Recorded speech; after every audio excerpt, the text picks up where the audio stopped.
하고 이번 시간은 기본적인 수행 과정에 대해서 이야기하려고 했거든요. 그래서 저번 시간에는 아는 마음 아는 것까지 했어요, 우리가. 아는 마음 아는 것이 우리 수행의 노력으로 할 수 있는 마지막 모습이다. 근데 요즘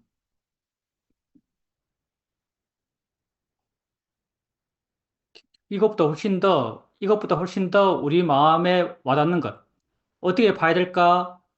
어떻게 봐야지라고 문제의식이 생기는 게 많이 생기죠. 뭐, 우리나라 저 경상도에서 불났어 할아버지 할머니들이 많이 돌아가셨어요. 많은 사람들이 진짜 피를 입었죠. 그분들 순박하게 사셨죠. 시골에서 대부분이 순박하게 사신 분이에요. 미얀마 지진 났어요. 아마 사람들 엄청 죽었을 겁니다. 내가 미얀마에 오래 있었기 때문에 거기 구조를 좀 알죠. 사람들 엄청 죽었을 겁니다. 탑들 웬만한 탑들 다 무너졌을 거예요. 탑들이 좀 위로 길게 나 있으니까 위로 길게 만들었기 때문에 흔들리면 위쪽이 다 부러졌을 거예요. 만달레에 있던 마무리 대불, 뭐 미얀마에서 가장 신성한 부처님 불상이라고 알려진 불상이죠. 그것도 다 무너졌더라고요. 물론 불상이 어떻게 된지 모르겠어요. 위쪽에 그 집들, 천정들 다 무너졌어요. 쉐다곤이 어떻게 된지 모르겠어요. 쉐다곤도 과연 안전할까요? 쉐오미는 연락이 안 됩니다. 알아보려고 해도 거기서 아직 사정이 별로 안 좋은 것 같아요. 지금 아마 많은 사람들이 매몰되어 있을 겁니다. 자, 그러면 우리가 이걸 어떻게 봐야 되죠? 정답은 별로 없습니다. 내가 한번 정답을 다 알겠어요. 어떻게 봐야 되죠? 부처님은 수행적으로 보라 그러죠. 부처님은, 우리 부처님이란 말 씁니다, 가끔. 자주는 안 쓰지만, 부처님이란 말 써요. 부처님이란 분이 전지전능한 분이 아니에요. 여러분, 부처님이라고 하면 어떤 이미지를 가지는 게 내가 생각하기에 바람직하냐면요. 지혜 있는 분, 그리고 번뇌 없는 분. 인간으로서 부처님 인간이죠. 마지막에 돌아가시기 직전 늙으셨을 때 상가에서 이거 어떻게 할까요? 라고 부처에게 물으니까 부처님이 야, 너희들이 이 늙은 비구에게 더 이상 뭘 바라느냐? 이렇게 말씀하세요. 그분은 인간이죠. 인간으로서 가장 지혜로운 분이었어요. 그분이 지혜롭다는 것은 우리가 수행을 통해서 스스로 경험하고 스스로 알아갑니다. 왜? 그분의 가르침을 실천함을 통해서 내 스스로 지혜로워지는 걸 아니까. 그 지혜가 막연한 지혜가 아니라 그렇게 지혜로움을 통해서 내가 스스로 내 삶의 문제, 내 삶의 괴로움, 그 문제가 그걸 통해서 해결되는 걸 우리 스스로 경험하기 때문에 그분의 지혜로움에 대해서 우리가 동의해요. 그분은 지혜 있는 분이죠.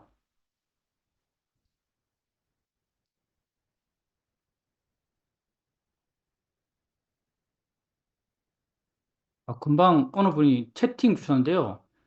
사이도에게 물어봤는데 별 일 없다고 말합니다. 어느 싱가포르 여기가 사이도께 물어봤는데 별 일 없다고 이야기하네요. 한국 분들 지금 큰 청현 스님, 미얀마 살고 계신 큰 청현 스님도 연락하고 있는데 연락이 잘 안 되는 모양이에요. 하여튼, 붓다는 그렇게 지혜로운 분이죠. 인간으로서 지혜로운 분이에요. 그분이 인간으로서 지혜로운 게 아니라 신적 입장에서 우리가 도달할 수 없는 우리의 어떤 차원, 우리의 능력치를 뛰어넘은 초인간적인 지혜를 갖고 있는 분이라고 말한다면은 실제 그분은 그렇게 우리에게 가치 있지 않아요. 왜? 내가 못 되는 거잖아요.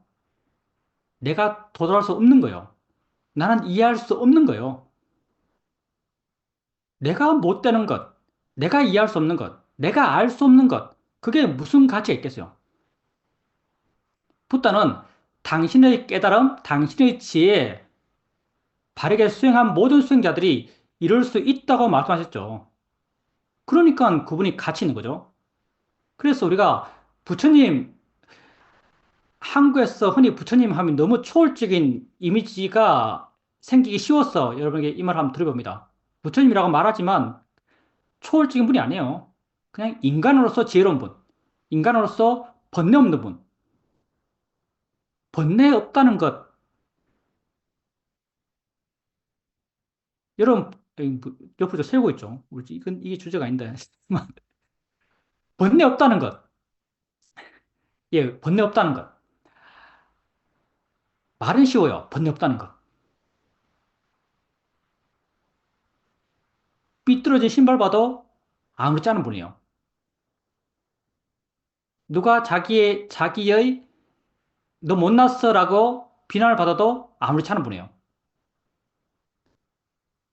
자기 존재를 유지하고자 하는 욕망이 없는 분이에요. 우리가 흔히들 반사적으로 일어나는 번뇌들, 그냥 경험하면 즉각적으로 반응하는 번뇌들, 그런 번뇌가 없는 분이에요. 번뇌를 이해하면 이해할수록 그게 일어나지 않는다는 것이 정말 경이롭다, 놀랍다, 가능한가?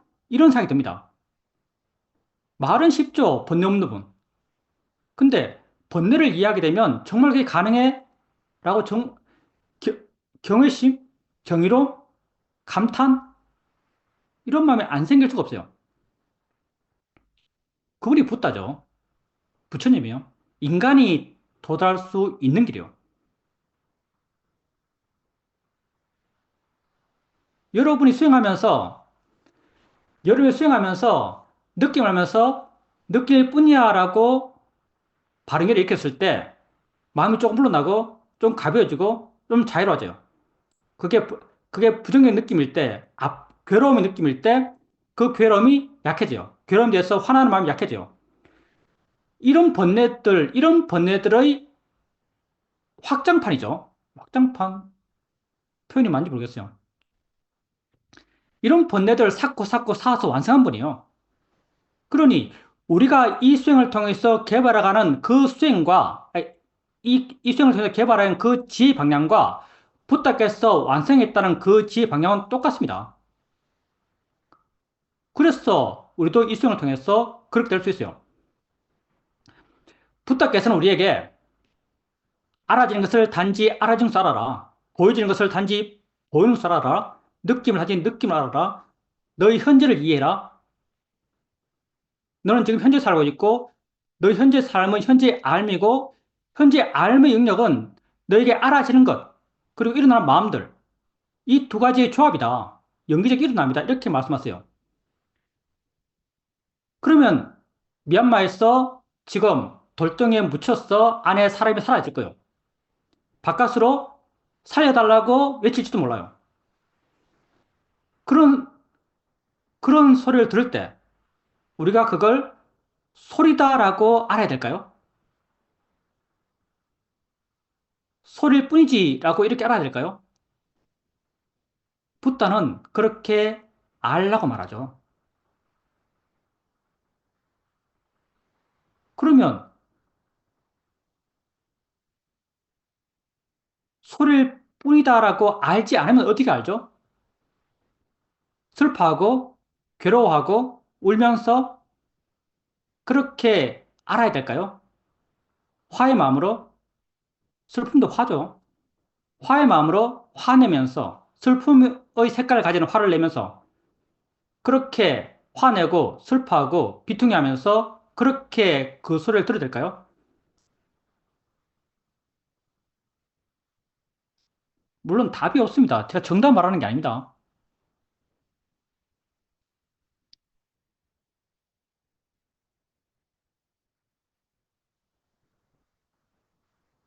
너무, 너무 일이 크면, 너무 그 사건이 압도적이면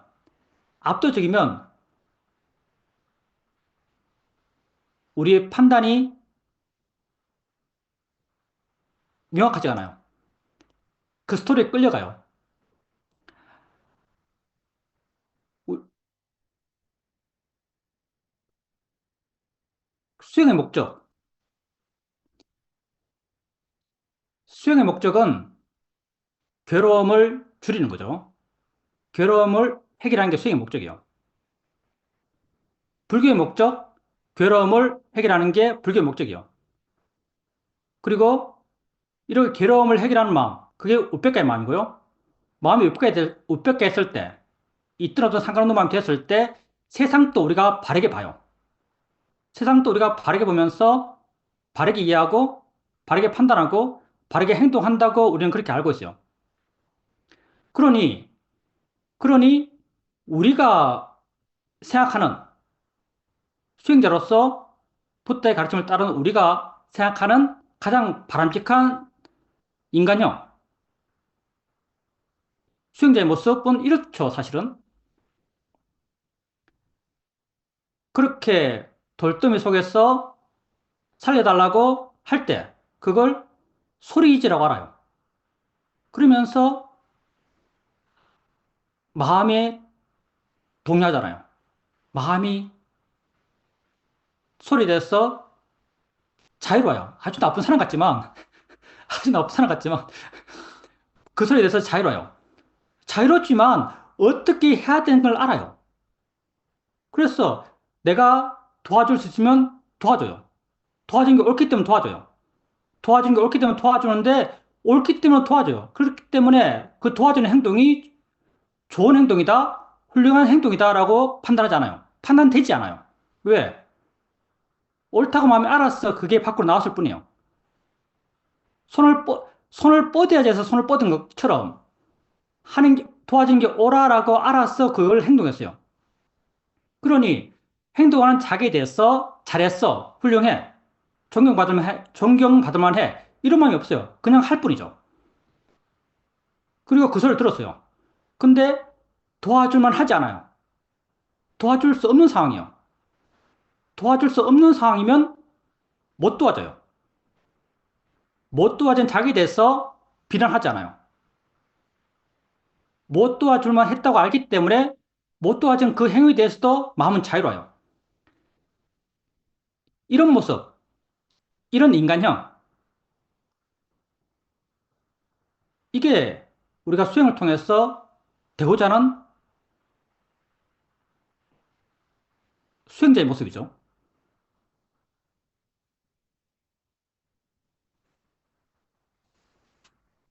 나도 답이 없는 걸 꺼내가지고 모르겠어요. 어떻게 생각하세요? 이게 맞는 것 같아요? 예, 저는 이게 맞는 것 같습니다. 이야기를 풀어가면 우리가 배웠던 것에 어떤 녹아 들어있다면, 녹아 들었다는 게 아니라 쇠뇌죠.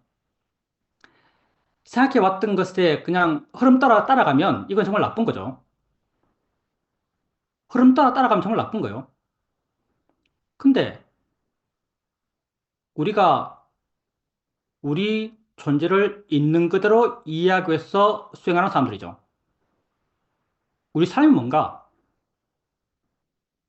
만약에 지구 반대편에서 유성이 떨어져서 뭐 한 100톤 되는 유성이, 그걸 유성이라고 그러나요?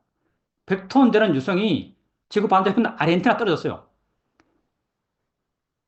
지진 나고 화산 폭발하고 열기, 먼지, 그게 지구를 서서히 감싸고 있어요. 내게 오겠죠. 그때 나는 괴로워요. 호흡도 못 할 거고 엄청 추워지겠죠. 아니, 그 전에 열기로 몸이 타버릴지 모르겠어요. 그러면, 그러면 나는 그 유성 때문에 괴로웠는가? 아니면 타고 있는 이 열기 때문에 괴로웠는가? 열기 때문에 괴로웠죠. 일단 열기 때문에 괴로웠어요. 내게 알아지는 것은 유성이 아니에요. 내게 알아지는 이 열기죠. 나는 나의 행복을 위한 존재죠. 난 뭘 봐야 되죠? 난 그 열기를 봐야 돼요. 그 열기를 나는 느낌이야 라고 알고 돼요. 알아지는 것이야 라고 알고 돼요. 만약에 우리가 평소 수행하는 게 이거니까요. 이렇게 정말 느낌이야 라고 알 수 있다면, 알아지는 것이야 라고 알 수 있다면, 알지 않았을 때 받았을 고통보다 훨씬 작은 고통을 받을 겁니다. 그때 나는 그렇게 할 수 있다면, 그 정도의 수행력이 있다면 별로 당황하지 않을 거예요. TV에서 만약 그런 장면들이 보이고 그런 소리가 들릴 때 나는 미얀마에서 그 사람이 부르짖는 그 소리 듣고 괴로운 게 아니에요. TV에서 나오고 있는 그 소리 듣고 괴로운 거죠. TV 스피커에서 나오는 그 소리요. 내 삶의 경험은 TV 스피커에서 나오는 그 소리죠. 그리고 그 소리의 의미들, 그 소리의 내용들, 그건 다 내 몸의 해석이죠. 물론 그 해석을 몰라라는 말이 아니에요. 그 사람들의 처지가 안 됐다고 알지 말라는 말이 아니에요. 알아야죠. 그렇지만 괴롭지는 말라고 하는 게 붓다의 가르침이죠. 세상에 어떻게 되었든 괴로울 건 없다고 하는 게 붓다의 가르침이고요. 내가 통제할 수 없는 것. 경제를 보면 이런 이야기 나오죠. 아마 파세이 왕이 물었던 것 같은데 칼과 몽둥이 없이 사람들을 다스릴 수 있습니까? 라고 물어요, 붓다한테. 칼과 몽둥이 없이 사람들을 다스릴 수 있습니까? 붓다께서 뭐라고 말씀하실까요? 말 안 합니다. 앞뒤가 안 맞는 대답을 하더라고요. 물론 경전이 오염될 수 있는데 거기에 대한 그 질문에 해당하는 답이 안 나오고 다른 이야기가 나와요. 어쩌면 그걸 당신께서 폈는지 모르죠. 부처님이 태어났던 카필라, 카필라가 코살라 국에게 멸망당했죠. 아마 아자타 사뚜 왕에게 멸망당했을 거예요. 그 코살라의 군대가 진격할 때 부처님이 두 번 큰 나무 옆에 떼약볕에 앉아 계셨어요. 진군하는 그 길에. 그러니까 왕이 묻죠. 왜 저 나무 아래에 시원한 곳이 있는데 부탁해서 떼약볕 아래에 앉아 계십니까? 라고 물어요. 그러니까 친척이 없는 것이 친척이 없는 것이 마치 떼약볕 아래에 떼약볕 아래에 앉아 있는 것 같다. 이렇게 말씀하세요. 그래서 고살라의 군대가 두 번 돌아가죠. 근데 세 번째는 부탁해서 그 군대의 진군을 안 막아요. 그래 멸망했어요.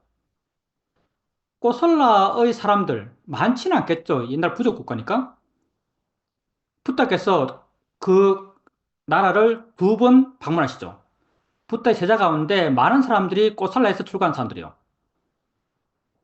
우리가 지금 알고 있는 부타의 뛰어난 제자들 상당수가 고살라가 아니고 카필라, 부타의 사촌들, 친척들, 거기 하인들, 카필라에서 출가하신 분들이죠.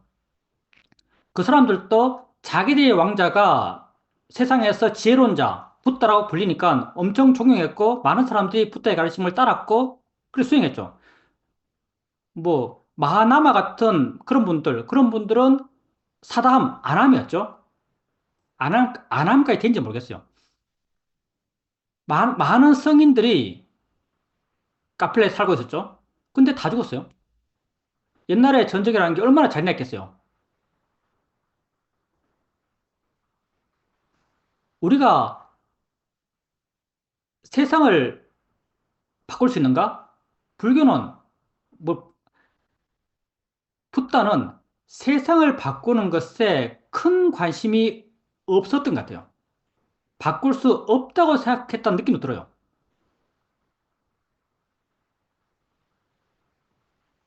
붓다는 오직 어떤 개인적 행복, 개인적 고통 없음, 개인적 바람, 이 길을 추구하셨던 것 같아요. 왜냐하면 할 수 있는 게 그것밖에 없으니까. 그래서 여러분들이 지금 이런, 다시 말하지만 내가 정답 말하고 있는 게 아닙니다. 그냥 불교의 시각에서 보는 게 어떤 것인가 한번 이야기해 보는 거예요. 여러분들이 요즘 너무 불행한 일이 많죠? 안동에서 연- 할아버지 할머니들 불에 타 돌아가셨어요. 미얀마에서 사람들이 깔려서 지금도 살아있는 사람이 있을 거예요. 땅 아래에서. 묻혔어. 그분들 지금 공포 속에서 죽어가고 있죠. 뭐, 어디야, 그게. 가자지구? 폭격 맞아서 사람 죽고 있어요. 우크라이나? 나라가 되게 많이 가고 있죠. 세상이 그래요. 어떻게 하겠어요? 우리가 뭘 할 수 있죠? 할 수 없어요. 할 수 있는 것은 할 수 있는 걸 해야겠죠. 할 수 있는 것은 오직 내 자신을 바라보고 나를 바르게 이해하고 내가 뭔지 알고 내 마음을 좋게 나하고 발음을 바르게 판단하고 내가 바른 생각을 할 수 있는 그 바른 생각을 해나가는 것. 이것밖에 없는 거죠. 경제를 배운 부탁께서 이런 말 하시죠. 동서남북 사방에서 히말라야만한 그런 큰 바위가 지금 내게 굴러오고 있다. 세상 모든 것을 뭉개면서 굴러오고 있다. 그때 너는 뭘 할 거냐? 뭘 해야 하냐? 이렇게 말씀하세요. 이렇게 히말라야 산만한 그런 큰 바위가 내게 굴러올 때 나는 법답게 살아야 한다. 이렇게 말씀하십니다. 법답게 살아야 한다. 법답게 사는 게 뭔가? 지금 여러분이 수행하면서 하고 있는 거예요. 할 수 있는 게 이것밖에 없어요. 우리의 최선이죠. 내가 통제할 수 있는 영역이죠. 하려면 할 수 있는 것. 할 수 없는 것은 할 수 없는 거죠. 할 수 없는 것 갖고 괴로워할 필요가 없습니다. 할 수 있는 걸 하세요. 그리고 여러분 바깥 세상을 향해서도 할 수 있다고 판단되면 그걸 하세요. 근데 바깥 세상을 향해서 상황이 안 되고 능력이 안 되고 그렇다면 할 수 없는 거죠. 할 수 없는 것에 대해서 마음 아플 필요가 없어요. 마음 아픔, 그게 화거든요. 우리가 번뇌의 성질을 알아요. 화의 성질이 어떤 성질인가? 화의 성질은 모든 이야기들을 화낼 수 있는 재료로 쓰는 마음이에요. 슬픔은 어떤 마음인가? 모든 세상 이야기를 슬픔의 마음이 더 커질 수 있는 재료로 쓰는 마음이에요. 공포는 어떤 마음인가? 세상의 모든 이야기를 공포의 마음이 더 커질 수 있는 재료로 쓰는 마음이에요. 공포는 더 큰 공포를 갖고 오고, 화는 더 큰 화를 갖고 오고, 욕심은 더 큰 욕심을 갖고 오고, 슬픔은 더 큰 슬픔을 갖고 옵니다. 또 부탁께서 이런 말 하죠. 이건 죽은 사람과 관련된 건데, 뭐, 우리가 어느 정도까지는 유추해 생각할 수 있어요. 친척이 죽었을 때 가슴을 치면서 눈물을 흘리면서 통곡하면서 그렇게 슬퍼했을 때 죽은 사람에게 만약 조금의 이익됨이 있다면 지혜로운 자도 그렇게 할 것이다. 그렇지만 죽은 자에 대해서 내가 아무리 슬퍼하고 아무리 가슴을 치고 아무리 비통해하고 아무리 많은 눈물을 흘리더라도 죽은 자에게 조금의 도움이 되지 않는다. 그래서 지혜로운 자는 결코 그렇게 가슴을 치고 슬퍼하고 울고 비통해하지 않는다. 이런 말씀하셨죠.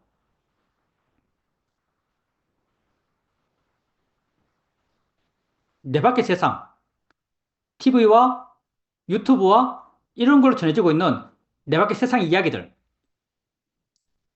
여러분 어떻게 할 수 없어요. 여러분이 공감, 공감 능력이 없다. 제가 항상 듣는 말입니다. 공감 능력이 없다. 여러분 미얀마 분들 보면서 안 됐다고 슬퍼요. 그 공감하는 건가요? 그 사람의 슬픔이 얼마나 공감하네요. 돌아서서 친구 만나면 깔깔 웃을걸요?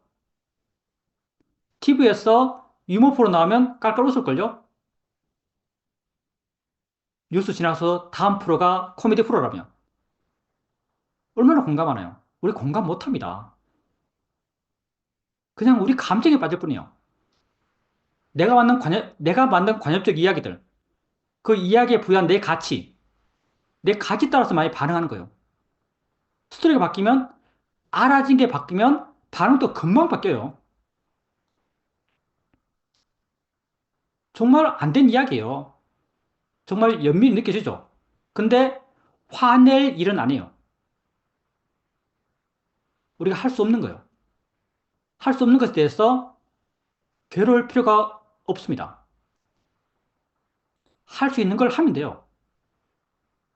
내가 할 수 있는 것, 내 발음을 세우는 거죠. 우리가 할 수 있는 이거밖에 없어요. 내 발음을 세우는 것. 마음을 좋게 하는 것. 나를 이해하는 것. 이것밖에 없죠. 우리가 할 수 있는 게. 이것과 또 살짝 연관된 이야기 한번 해봅시다.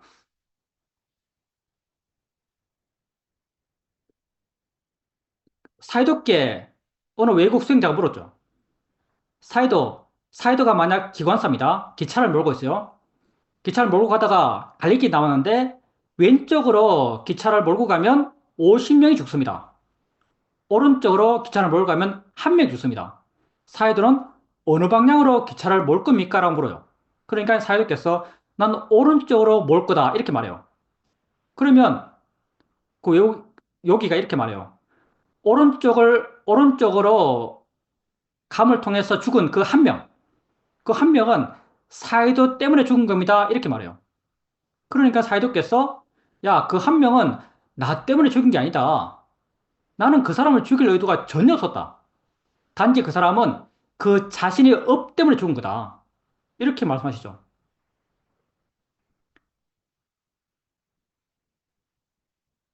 죽이려는 마음이 없으면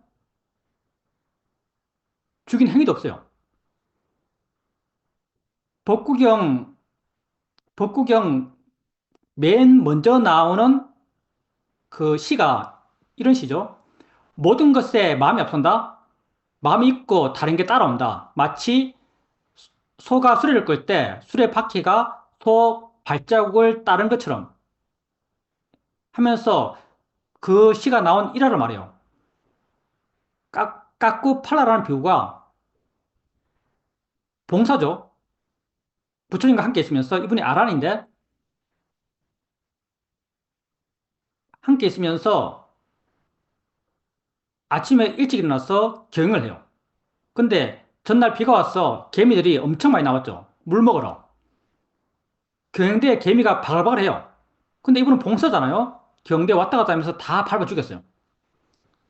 그 개미들을 다 밟아 죽였죠. 이분이 덕 높다는 이야기 듣고 그 새벽에 비구들이 이분한테 인사하러 가려고 했어요. 그러다가 경영대를 지나가요. 근데 개미들이 다 밟혀 죽어 있는 거죠.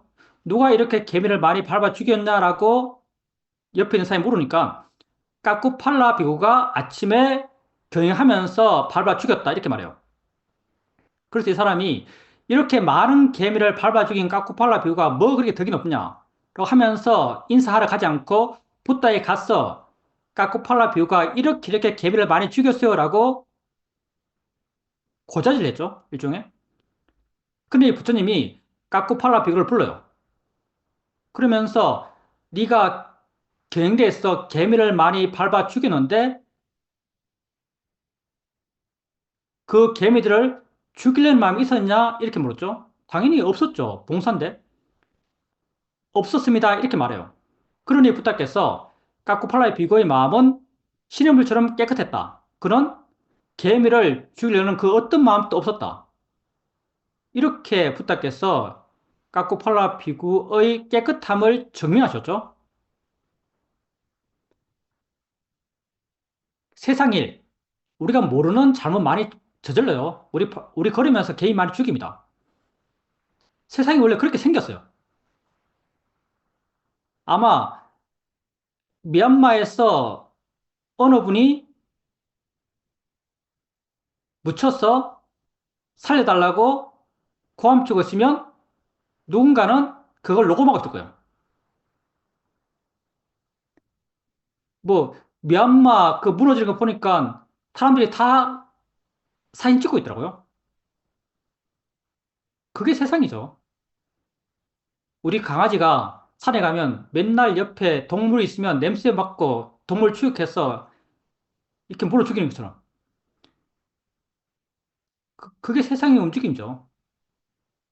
내 밖의 세상은 그렇게 돌아가는 것 같아요. 세상은. 내 밖의 세상은. 그래서 세상에서의 발음을 구할 게 아니다라는 걸 나는 말씀드리고 싶어요. 우리가 감성적인 존재죠. 여러분, 자기 자신이 이성적인 존재로 생각하세요? 아니면 감성적인 존재로 생각하세요? 우리는 감성적인 존재죠. 여러분, 하루의 판단들, 많은 판단하면서 하루 살아요. 여러분, 지혜로 판단했어요? 번뇌로 판단하세요? 여러분이 하루에 하는 판단들 거의 대부분 욕심을 합니다. 우리는 실제로 매 순간순간 판단해요. 세상에 이렇게 손을 놓을 때도 순간 마음은 판단해요. 어디 놓으면 제일 편하고, 제일 적당하고, 얼마나 쓰면 제일 적당한지를 판단해요. 대부분 욕심이죠. 우리는 감성적인 존재고요. 대부분 판단을 욕심해요. 여러분이 세상에서 얼마나 정의로운가? 내 자신만 해도 우리가 세상에서 얼마나 정의로운가? 별로 정의롭지 않죠. 거의 번뇌로 살고 있는데요. 세상도 별로 정의롭지 않아요. 다 그런 사람들끼리 모여 살아요. 대중, 대중이 얼마나 사실은 어리석어요. 우리 사회가 워낙 격변하다 보니까 대중이 어리석은 걸 정말 우리가 많이 봅니다. 그러니 내 밖에서 정의를 구하는 건 무의미한 것 같아요. 내 안에서 정의로울 수 있고요. 이건 내가 할 수 있고요. 정말 할 수 있고요. 내 안에서 정의로울 수 있고요. 그리고 내게 보이고, 내게 들리고, 내가 닿는 이런 내 세상 속에서 정의로운 행동을 할 수 있어요. 내가 하는 거죠. 내 안의 정의로움이 내 밖으로 표출되는 거죠. 이것까지가 우리의 역량 아닐까 생각합니다. 이게 다예요, 사실은요. 그 위에 뭐 하겠어요? 앉아서 욕만 하죠. 그 위에 우리가 뭘 할 수 있어요?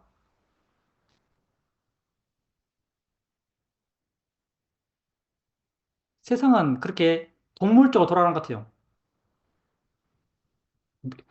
뭐 우리가 야생의 세계를 밀림이라고 그러죠. 밀림.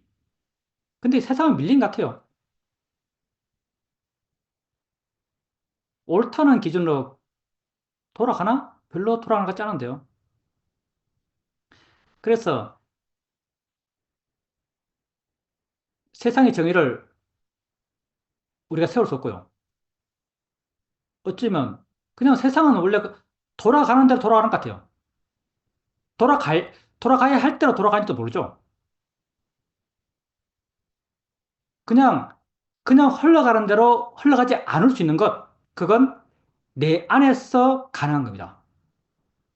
발음을 구할 수 있는 것, 그건 내 안에서 가능한 거예요. 우리는 내 안에서 어떻게 발음을 구하는가 그걸 배우고 있는 거죠. 이건 여러분이 수행하면서 스스로 경험할 거예요.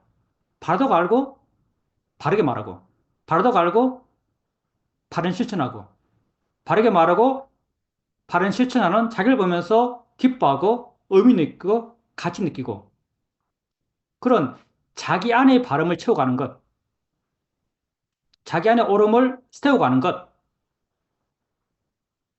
그게 다라고 생각합니다. 이건 내 말도 안 되는 개똥 철학, 개똥 뭐라고 할까요? 개똥 철학은 아닌데, 이게 무슨 철학이겠어요? 내가 이해한 불교입니다. 내가 이해한 불교예요.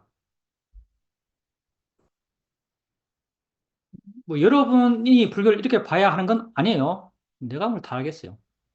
내가 이해한 불교가 그렇다는 거죠. 오늘 별로 모르겠습니다. 하여튼 요즘은 이상하게 이런 생각, 이런 걸 생각하지 않을 수가 없네요. 예, 제가 할 말은 여기까지 하겠습니다. 하실 말씀 좀 하세요. 예, 조미애 수행님, 진짜 수행 이야기 합시다. 아유, 말씀드리겠습니다, 스님. 어, 이렇게, 어, 뭐, 로바랑 도사가 그냥, 앞서거니 뒤서거니 하면서 이렇게 올라오지만, 어, 도사가 있어도 로바가 있어도 그냥 수행은 계속 되더라고요, 그게. 그러니까, 그 어저껜가? 이렇게 그 사야도 인터뷰 법문집을 보면서 제가 아유, 가슴이 그냥 쿵 한 게 있었는데 그게 어떤 구절이었냐면 어, 도사가 일어나도 수행은 할 수 있다. 일어나도 일어나도 수행할 수 있다. 단지 잘하지 못하는 것뿐이다. 이러는데 그냥 이게 왜 눈에 안 보였지? 그러면서 그냥 하여튼 가슴이 쿵 했어요. 그래가지고 그래 뭐 이게 잘하고 못하고가 아니잖아요. 그냥 하는 것 자체가 목적이니까 그게 바로 마음을 바로 세우더라고요. 그 한 구절이. 그래서 어 진짜 좀 반듯하게 정말 이렇게 시간을 허투루 이렇게 흘려버리질 않고 이제 수영을 하면서도 그냥 진짜 이게 느낌이 진행되는 거지. 그 보이는 게 지금 진행 중인 거지. 그런 거에 이제 마음을 이렇게 일체감을 느끼면서 했는데, 아, 이게 진짜네 하는 그런 공감이 딱 들었어요. 그래서 그냥 집에 와서도 바로 그냥 좌선과 경행과 그냥 그렇게 하게 되더라고요. 그걸 하려고 그래서가 아니라 이렇게 좀 진짜 가슴이 쿵 와닿았나 봐요, 그게. 음, 그래서 그러다가 어 청현수님 미얀마 청현수님 카톡이 어떻게 왔어요. 와가지고 이제 제가 이제 어떻게 됐냐 저기 지진이 그렇게 났는데 그랬더니 하루 4시간씩만 전기 공급을 받는다고 그렇게 하시더라고요. 4시간만. 근데 그 순간에 도사가 일어나더라고요. 그래서 그렇지만 도사가 있어도 수행은 계속 할 수가 있다라는 게 그, 그렇게 바닥에 있었든지 그냥 지들은 지들대로 노를 하고 로바랑 도사나 다 이게 앞서거니 뒤서거니 올라와도 노를 하고 수행하는 마음은 그냥 또 수행을 하는 거잖아요. 그러니까 잘할 필요 없이 할 줄 아니까 그냥 단지 하는 거다. 이렇게 그냥 마무리가 져지더라고요. 하루의 마무리가. 이상입니다, 스님. 예. 도사가 있을 때 이제 수행자님께서 아주 인상적으로 느꼈던 구절. 도사가 있을 때도 수행할 수 있다. 단지 잘 하지 못할 잘하지. 뿐이다. 예. 예예. 이런 구절이 보셨어요? 그러면 이 구절의 내용에 대해서 수행자님이 몰랐는가 하면 모르지 않았죠. 누가 수행자님한테 도사 있을 때 수행할 수 있어, 없어? 그러면 있다고 말할걸요? 당연히 도사 있을 때 수행할 수 있습니다. 근데 이게 지혜란 게 내용적으로 심오하잖아요. 마음이 단지 심오할 뿐이죠. 이렇게 마음이 심오해지면 그 단순한 내용, 이미 알고 있더라도 그 단순한 내용이 마음에 아주 큰 지혜적 충격을 줍니다. 수행자님이 꾸준히 수행하시고 마음이 좋고 마음이 깨어 있고 수행한다는 게 어떤 의미인지 이해하고 있고 화났을 때 화를 어떻게 본다, 그 보는 의미가 뭔지 깊이 이해하고 있는 이런 수행하는 마음이 이어지고 있을 때 그런 구조를 만나요. 도사 있을 때, 화 있을 때도 수행할 수 있다. 단지 잘 못할 뿐이다. 사실 잘 못할 뿐이다. 이 말은 그렇게 적다한 말이 아닙니다. 화 있을 때도 수행할 수 있어요. 그리고 잘 할 수도 있습니다. 단지 수행하는 마음이 화에 영향받을 때는 잘 못하겠죠. 근데 어떨 때는 화의 마음에서 완전히 자유로운 그런 마음으로 수행할 수 있어요.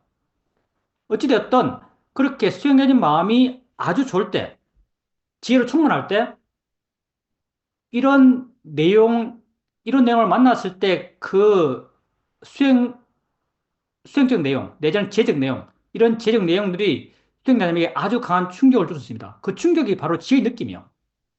공감의 느낌? 나는 그걸 뭐 산뜻한 느낌, 이렇게 표현하게 됩니다. 마음이 어떤 느낌을 줘요. 당연히 화가 있을 때, 도사가 있을 때 수행할 수 있어요. 왜? 도사를 아니까. 화났다고 아니까. 수행한다는 것은요, 안다는 겁니다. 알 수 있다면 다 수행할 수 있는 대상이에요. 알 수 없다면 수행 못하는 대상이고요. 아예 수행 범위에 있지 않아요. 알아진다면 다 수행의 대상이에요. 왜냐하면 수행이라는 것이 알아지는 것에 대해서 마음을 바르게 하는 것, 이게 수행이에요. 그래서 알아진다면 언제나 알아진 것에 대해서 마음을 바르게 할 수 있습니다. 그 바르게 하는 수단이 바른 견해고요. 무상으로 보면 바른 것이고, 무아, 고, 이렇게 바른 견해를 보게 되면 수행하는 것이고, 이런 바른 견해가 마음에 이해되면, 자연의 시가 이해되고, 대상이라는 게 이해되면은, 알아진 것에 대해서 마음이 가벼워지고, 부드러워지고, 물러나요. 가벼워지고, 부드러워지고, 물러나는 것, 왜 가벼워지고, 왜 부드러워지고, 왜 물러나는가? 수행하는 마음에 화가 약해지니까, 집착이 약해지니까, 그걸 내 아는 것으로 조건 따라 생겼다는 이해가 마음에 있으니까. 그러니 화 있다고 수행 못할 이유가 전혀 없죠. 알아진다면 수행할 수 있습니다. 당연히 화가 있든 욕심이 있든 도사가 있든 로바가 있든 수행할 수 있어요. 그래서 우리 삶에서 수행하지 못할 순간이란 건 없어요. 왜냐하면 우리 삶이란 게 다 뭔가를 알면서 살거든요. 여러분 삶이 별것 없습니다.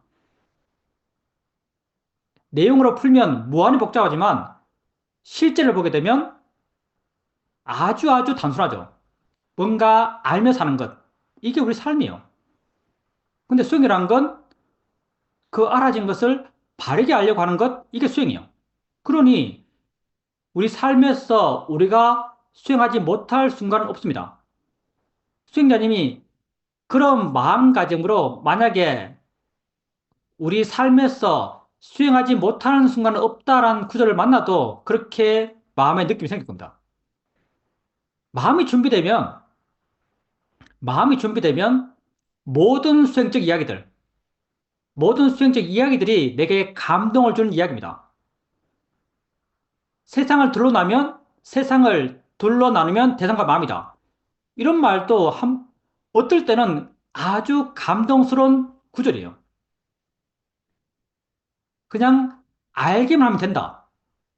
이것도 맨날, 맨날 듣는 말이고 맨날 읽는 말이지만 어떨 때는 이 말이 아주 감동스럽습니다. 왜? 마음이 준비되면.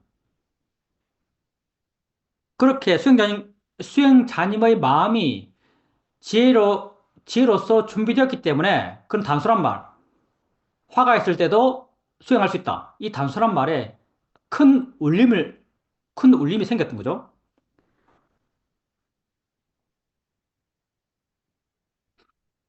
그리고 이 밖에서 보고 듣고 하는 것들, 보고 듣고 하는 데서 수행자님께서 공감이 생겼다. 이 공감이 뭐죠? 뭐, 뭐라고?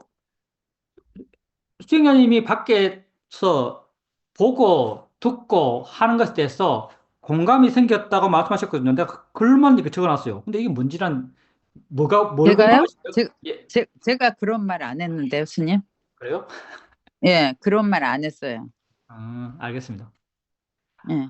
어찌됐든, 그렇게 수행자님이 수행을 꾸준하게 해나가시고, 계속 알아가려 하시고, 계속 바르게 보려고 하시고, 이런 마음의 에너지가 계속 있게 되면요. 수행할 수 있는 시간에, 그러니까 집에 돌아왔을 때죠. 수행할 수 있는 시간에 자연스럽게 마음이 수행하려고 합니다. 특히 수행자님은 세상에 별로 욕심도 없고, 하고자 하는 것도 없고, 집착하는 것도 별로 없게 느껴지는 좀 이상적인 성향이세요. 세상에 그렇게 쉽지 않을 것 같은데. 세상에 별로 집착하는 것도 없고, 그렇게 우리가 뭘까, 중독된 것도 없어 보이고요. 그러니 어쩌면 수행에 중독된 건지도 모르겠는데요. 수행에 사실 중독이 안 돼요. 왜? 번뇌는 싫어하는 거거든요. 번뇌가 싫어하는 게 수행이에요. 그러니 수행자님이 관념적 세상에 대해서 그렇게 집착하는 것도 없고, 그렇게 욕심내는 것도 없고, 그렇게 강한 의지가 생기는 것도 없어요. 그래서 수행을 그렇게 꾸준하게 한다면 지혜로서 수행을 좋아해서 지혜로서 수행을 지속적으로 꾸준히 해나갈 수 있는 그런 조건이 다른 이에 비해서 월등히 좋으신 것 같아요. 계속 그렇게 하시면은 아마 더 많은 이해가 생기고 더 많은 자유로움이 생길 거라고 생각합니다. 그리고요, 스님 한 가지 더 말씀드리면은 이렇게 가족 관계를 이렇게 한번 이렇게 전후좌우로 이렇게 돌아보니까 아주 많은 요소들이 있지만 거기에 어떤 중심점이 뭔지가 이렇게 조금 느껴졌어요. 그게 뭐냐면 관념의 세상이나 실제의 세계나 이런 것을 두루 봐도 뭔가 이 중심점이라는 게 부드러움이 이 전체를 아우르는구나. 그런 게 느껴지더라고요, 스님. 부드러움이 그러니까 강한 어떤 그런 거를 이겨내고 부드러움이 이렇게 다 그걸 아우른다 그럴까? 제 표현이 좀 부족하지만 그렇게 느꼈습니다, 스님. 가족 관계에서요? 예, 가정 생활이나 제가 제가자잖아요. 근데 어쨌거나 이게 굉장히 관념적으로 많이 치우친 생활을 하고 있지만은 이렇게 수행을 하다 보니까 그런 게 그냥 저절로 느껴졌어요, 스님 이거. 예. 뭐 이렇게 아우르는 부드러운 예, 예, 포용하는 이런 마음이 있는 것 같다라고 말씀하셨는데 다 그게 마음의 느낌이요. 마음 예, 느낌인데 마음 느낌이란 건 마음 느낌에 대한 수행자님의 어떤 묘사는 그냥 묘사예요. 예, 그러면 마음이 그렇다는 건데 왜 그렇게 마음이 그런가? 당연히 그건 수행하기 때문입니다. 예, 수행이라는 게 뭔가 알아진 것을 아는 것이죠. 알아진 것을 알면 마음이 어떻게 되는가? 알아진 것을 알면 마음은 알아가게 돼서 객관적이 돼요. 이건 뭐 그냥 오토매틱이요. 알면 알아진 것에 대해서 물론 지혜의 크기만큼 마음은 객관적이 돼요. 알아지는 것에 빠져 있지가 않아요. 알면 빠질 수가 없죠.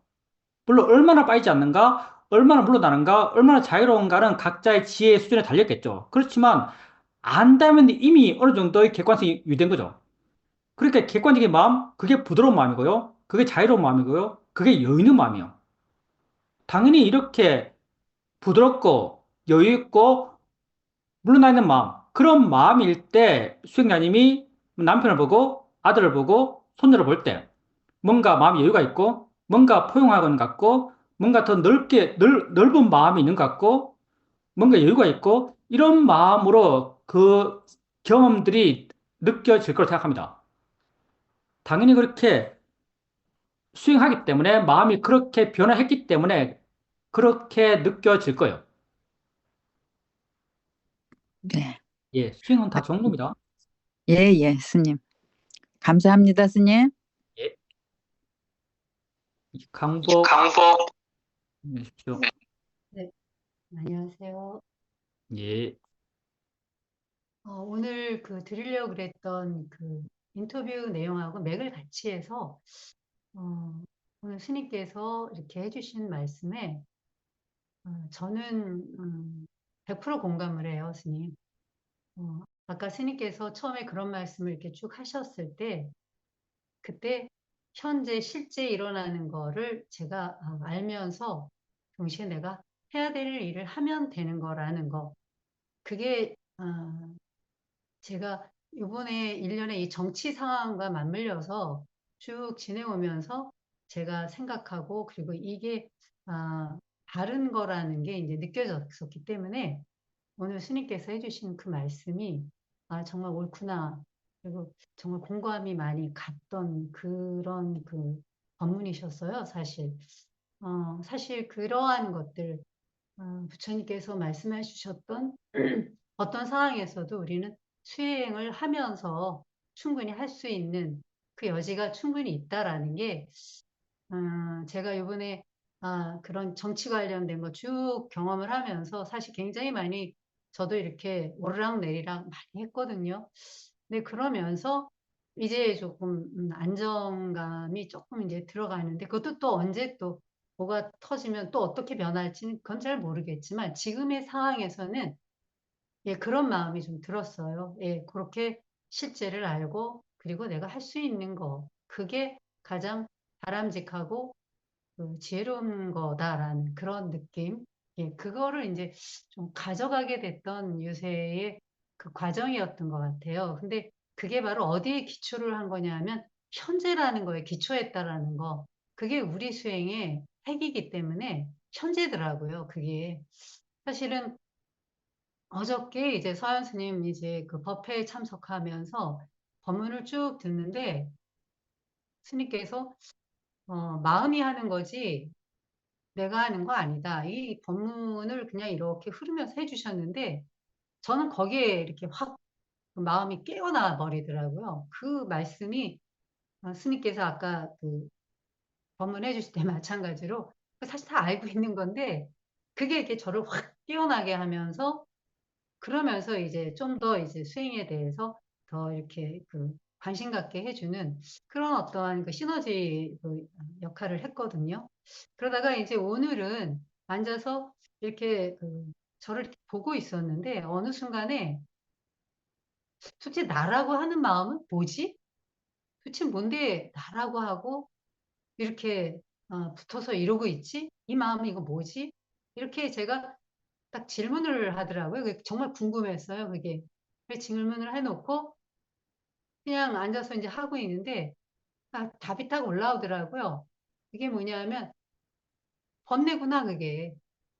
그게 나라 그러는 게 번뇌의 마음이구나. 그게 결국은 다 마음의 연속인데, 마음인데, 그때 나라고 하고 있는 이 마음이 도대체 뭐냐 하고 했을 때 저한테 다시 들려줬던, 저 자신에게 들려줬던 답은 번뇌다. 그게 이제 조금 저는 그렇게 이해가 되더라고요. 그게. 그래서 그렇게 이제 하면서 오늘 세면대에서 제가 이를 닦고 뭐 이렇게 세수하고 하는데 그때 정말 떨어져서 그 이해의 느낌이 이렇게 계속 이렇게 와 있더라고요. 이렇게 이해의 느낌이. 그래서 그거를 제가 느끼면서 스님께서 저번 피드백에 그런 말씀을 해주셨는데 그때 제가 굉장히 크게 각인이 됐거든요. 그게 뭐냐면 제가 도반들 만나서 했던 그런 그 상태에 대한 얘기를 말씀을 드렸어요. 사실은 제가 개입되지 않은 그런 거였었다라는 그랬는데 스님께서 그때 정말 포인트는 현재, 실제 내가 그들을 보고 있는 그 어떠한 이해의 느낌, 그리고 들리는 그러한 느낌, 어떤 이런 것이 현재 이게 중요한 거지, 전체적으로 내가 들어가지 않은 그러한 상태는 그렇게 중요한 거는 아니다라는 그런 말씀에 정신이 번쩍 들었거든요. 그래서, 맞다. 이게 상태가 아니라 그 순간에 현재가 정말 포인트고, 그때 수행하는 게 정말 이게 맞는 거였지. 그래서 다시 한번 그렇게 제가 어떠한 상태보다는 실제 어떤 일어나고 있는 현재의 그런 그 법에 대해서 제가 이해해야 되고 그거를 봐야 된다는 거를 다시 한번 새기게 됐던 그랬던 것이 저번 피드백이었고, 그래서 오늘의 그런 느낌들이 바로 그게 또다시 이렇게 연장이 되는 그런 느낌이다라는 그런 게 오늘 조금 느껴졌어요, 스님.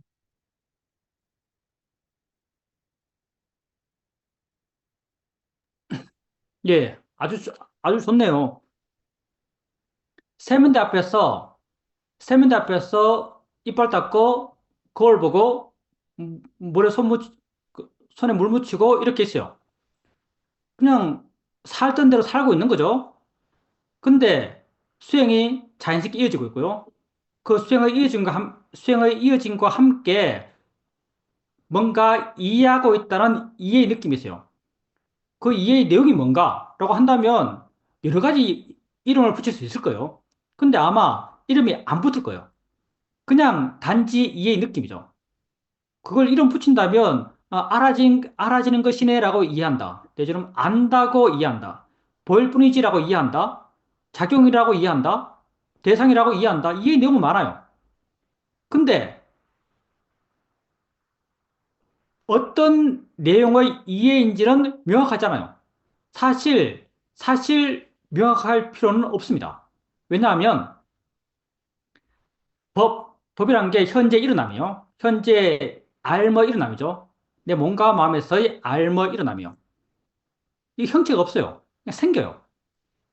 우리가 뭐 법, 법이라고 하면 너무나 좀 막연하지만 이걸 만약 뭐 법이란 걸 이렇게 이 둥근 뭐가 있다고 한다면 이 억지로 형성해서 있다고 한다면 우리가 대상이야 하는 것은 이 한 면의 내용들이고요. 자니치라는 것도 이 한 면의 이야기고요. 뭐 알아질 뿐이지라는 것도 한 면의 이야기고요. 말을 갖고 이해할 때는 말을 갖고 이해할 때는 대상이 한 그 내용의 면을 이해하고요. 자니차 하면 말을 갖고 자니차 하면서 이해할 때는 자니차 하면서 전체 법의 영역 가운데 한 면을 이해하고요. 그리고 뭐 알아질 뿐이지라고 하면 알아질 뿐이지란 내용을 갖고 이해할 때는 그 전체 법에서 그 한 면을 이해해요. 근데 계속 그 면들을 넓혀가요. 우리가 지혜로서 볼 때 그 지혜의 내용이 거의 무한하잖아요. 거의 무한해요. 점점 그 면을 넓혀가요. 그러면서 조금씩 벚그 자체, 벚그 자체 하면 말이 뭐 엄청 어렵게 느껴지지만 있다는 그 자체, 현재 그 자체, 여기에서 어떤 감들이 생겨나요. 그게 뭔지 조금씩 마음이 이해요. 있다는 게 뭔지, 현재라는 게 뭔지, 존재라는 게 뭔지, 일어나는 게 뭔지. 근데 그 일어남, 존재, 현재, 있음, 이게 그렇게 구체적인가? 안 구체적이에요. 근데 뭔가 내가 이해하고 있어요. 그 이해 대상은 뭐해요, 사실은요? 이름 붙이자면 법이겠죠. 근데 그렇게 구체적이지 않아요. 구체적이지 않는 것. 우리가 구체적이지 않다는 게 이게 그 말 자체는 부정적이에요. 근데 실제 수행에서는 긍정적이에요. 왜? 구체적이지 않다는 것은 다르게 말하면 내가 없다는 말이거든요. 내 의지가 없단 말이에요. 내 노력이 없단 말이에요. 더 무아에 가깝단 말이에요.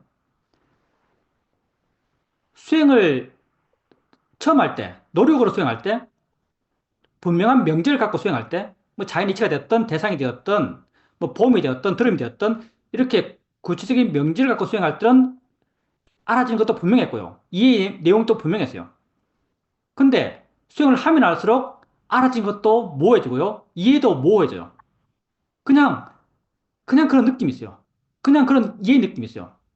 이런 이해의 느낌을 내가 이해하려고 했는가? 그냥 이해가 그냥 스스로 있어요. 조건 따라 그냥 있으면서 자기 존재의 느낌을, 이해, 존재의 느낌, 이게 이해의 느낌이죠. 자기 존재의 느낌을 그냥 뿜고 있어요. 뭐 뿜는다 하면 좀 묘사적으로 나쁘지 않은 것 같아요. 그 자기 존재의 느낌을 뿜고 있어요. 그게 되게 알아지거든요. 그래서 세면대 앞에서 그냥 일상적인 활동을 하고 있어요. 근데 마음이 지가 알아서 물러나서 지켜보고 있어요. 근데 그 안에 내가 어떤 이해가 있다는 이해의 느낌이 되게 있어요. 이게 일상의 삶을 살면서 수행하고 있는 지혜 있는 수행자의 모습이라고 나는 생각합니다. 그런, 그런, 그런 마음으로 있을 때, 만약에 보기 싫은 걸 보면서 화가 나요. 보기 싫은 게 보여서 화가 났어요. 그러면 그 화에 대해서 마음이 저절로 객관이 됩니다. 저절로 내 마음 아닌 것으로 그냥 조건 따라 생긴 것으로 지가 지일하는 것으로 많이 보고 있어요. 그냥 그렇게 바로 봐줘요.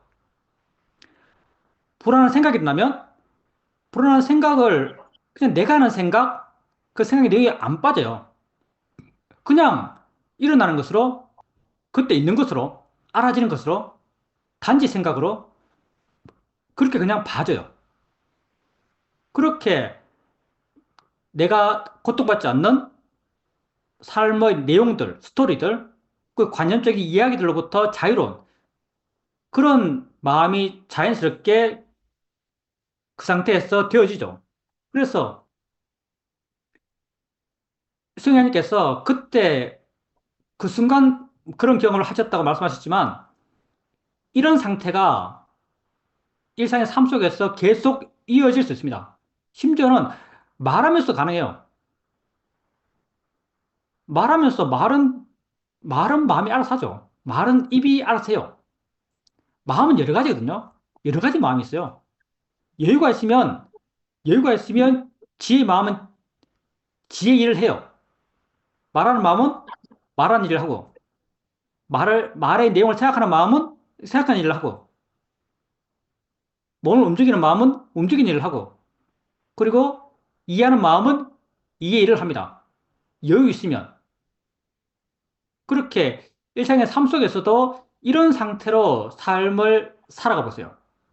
그냥 몸과 마음은 지 할 일을 해요. 그리고 수행하는 마음은 여유가 있어요. 여유 있는 마음 가운데 이해의 마음이 있어서 뭔가 이해한 듯한 느낌을 뿜고 있어요. 그냥 그 느끼면서 일상의 삶을 살아가는 거죠. 무엇을 이해했는가? 그건 별로 안 중요합니다, 사실은. 그냥 내 존재를 이해한 거예요. 내 있음을 이해한 것, 내 현재를 이해한 것, 뭐 이렇게 이름 지을 수 있겠죠. 그리고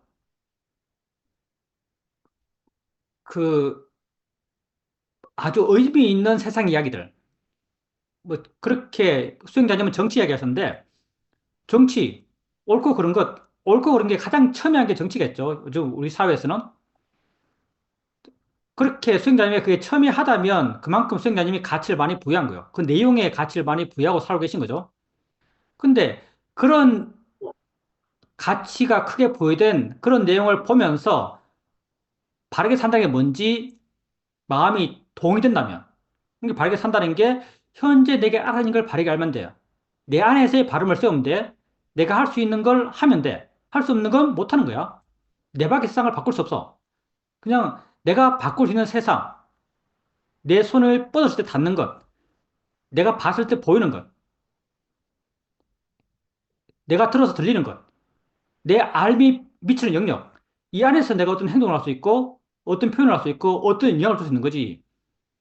이렇게 내 삶을 벗어난 세상, 이야기 속에서만 존재하는 세상, 어떤 생각 속에서만 존재하는 세상, 여기에 대해서 내가 어떻게 해야겠다, 어떻게 되지 않으면 안 돼라는 그런 어떤 선입견, 단정, 이런 게 마음에 약해졌다면은, 이게 정말 마음이 이해된다면, 수긍된다면, 그건 수행자님이 수행에 대해서 깊이 이해했기 때문에 가능할 겁니다.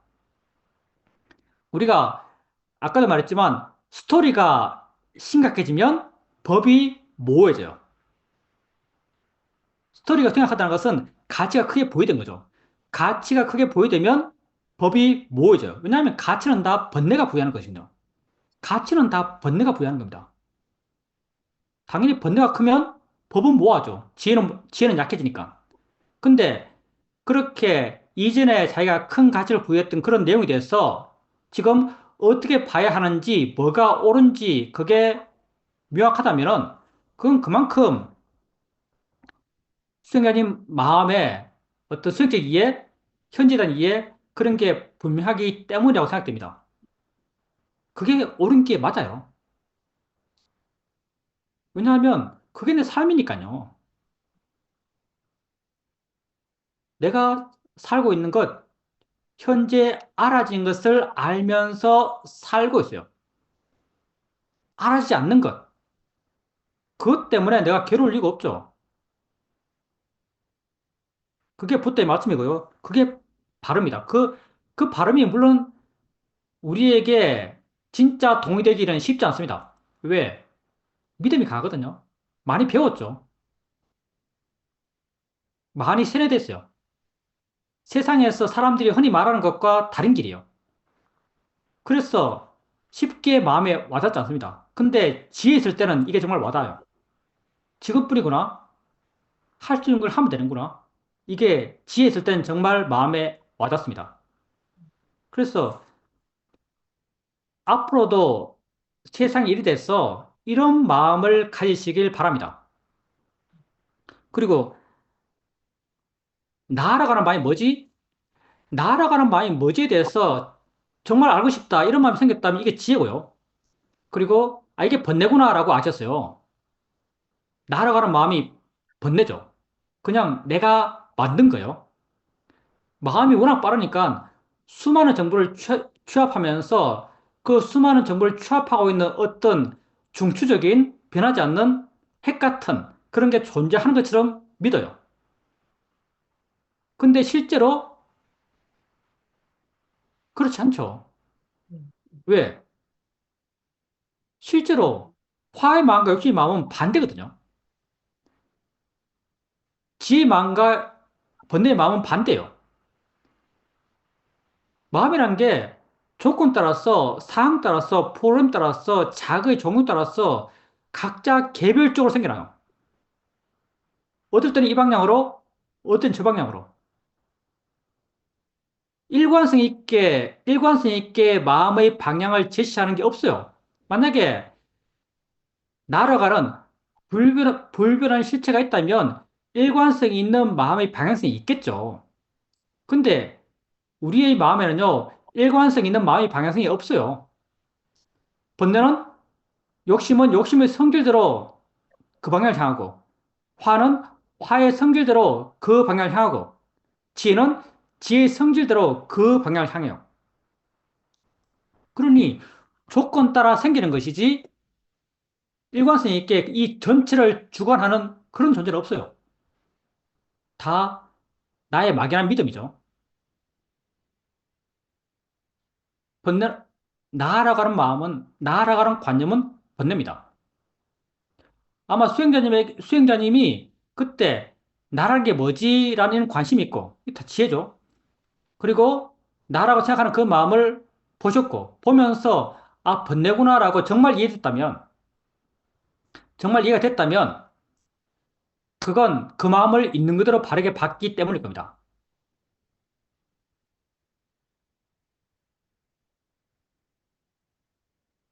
다음에도 그렇게 나에 대해서 나를 중심으로 어떤 판단을 하고 나를 중심으로 어떤 상황을 해석할 때 그 마음들을 번뇌로 하십시오. 그러면 안 믿게 돼요. 예, 그렇게 하십시오. 네, 선생님, 감사합니다. 예, 예, 하실 말씀 있으면 하십시오.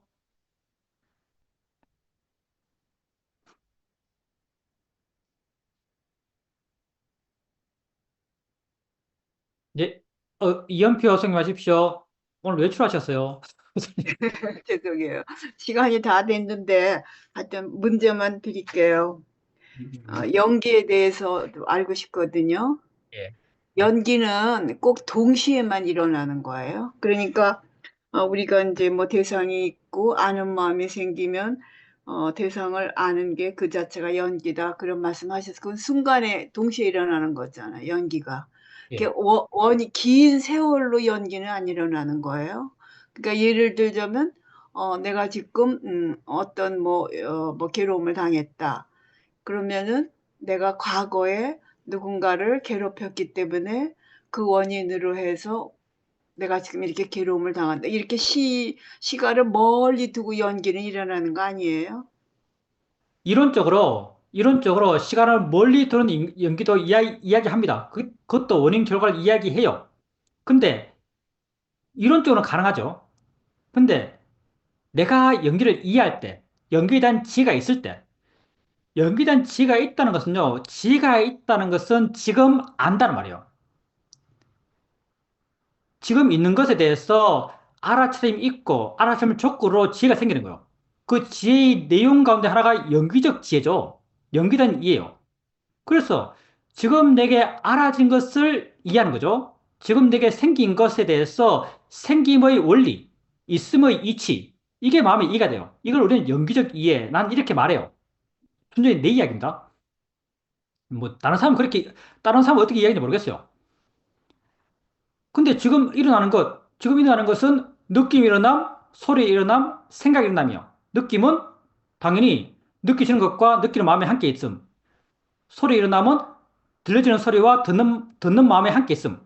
그래서 내가 내 수준에서 이해한 연기는 다 이렇게 동시성의 연기예요. 내 수준이 그래요. 난 이건 이해가 돼요. 함께 있음의 이해. 들리는 소리와 듣는 마음이 함께 있음에 대한 이해. 느껴지는 것과 느끼는 마음이 함께 있음의 이해. 이게 동시성의, 어떤 동시 연기죠. 이런 연기에 대한 설명도 경전에서 보면, 뭐, 이게 있으니까 저게 있고, 이게 없으면 저게 없다. 이렇게 말하고 있고요. 또 이런 연기적 일어남에 대해서 경전에 이렇게 묘사하고 있어요. 집단을, 볏집을 이렇게 세울 때, 땅에 떨어져 있으면, 이게 진흙에 파묻히고 새상 나고, 비 오면은 안 마르고 하니까 세워요. 세울 때 서로 함께 의지해서 서 있는 이걸 이렇게 묘사하거든요. 이건 경적인 표현이에요. 서로 기울여서, 서로 맞물려서 이렇게 서 있다. 이게 연기적 일어남에 대한 경역적 묘사예요. 그래서 이 함께 있음, 동시성의 연기인 건 분명한 것 같아요. 근데 시간적 경과 연기, 이것도 연기인가? 경계적 설명 보면 연기 같아요. 근데 난 이걸 이해 못 하겠어요. 왜? 지금 한순간 알면 한순간 있는 것만 알거든요. 이 시간의 경과를 통한 연기가 대표적으로 12연기죠. 12연기예요. 이건 아예 뭐 전생, 네. 이생, 후생 이렇게 삼생을 이야기해요. 삼생을. 물론 이건 해석적 설명이에요. 뭐 삼세, 삼세 양중 인과라고 그러죠. 전생, 이생, 후생으로 보통 이 연기를 해석해요. 12연기. 근데 내가 12연기를 이해하는가? 말로 막 설명하라면 설명할 수 있어요. 말로 막 설명하면 설명할 수 있어요. 근데 일어남을 보면서 내가 그걸 통찰할 수 있는가? 통찰 못해요. 그러니까 느낌 일어난 걸 보면서 느낌을 원인으로 가래가 생기는 것 내가 통찰하는가? 이런 통찰을 해본 적 없어요. 촉을 알면서 촉을 아침하면서 다음 촉을 원인으로 느낌이 생기는 이 원인을 내가 직관적으로 통찰하는가, 이해로서 통찰하는가, 이런 통찰을 해본 적 없어요. 그래서 시간의 경과의 연기성, 이게 경력적 설명상 연기인 것 같아요. 근데 내가 몰라요. 말로 설명하면 설명할 수 있어요. 그렇지만 내가 통찰하고 있는가? 통찰하지 못해요. 그래서 내가 여러분에게 이야기하는 연기는요, 통치성의 연기만 이해합니다. 왜? 난 이걸 이해하거든요. 네, 네, 스님. 예, 네, 스님. 네, 늦게 와서 어쩜 안 봐서 죄송합니다. 아유, 감사합니다. 아닙니다. 네, 우리 각자 다 할 일 하고 있어요. 네. 예, 하실 말씀 하십시오. 예, 없으면은 오늘 법회를 마치겠습니다. 3기를 다 함께 하면서 법회를 마치겠습니다. 부땅 사라남 가차미 담망 사라남 가차미 상강 사라남 가차미 사두 사두 사두. 예, 수고하셨습니다. 네, 감사합니다. 예, 안녕히 들어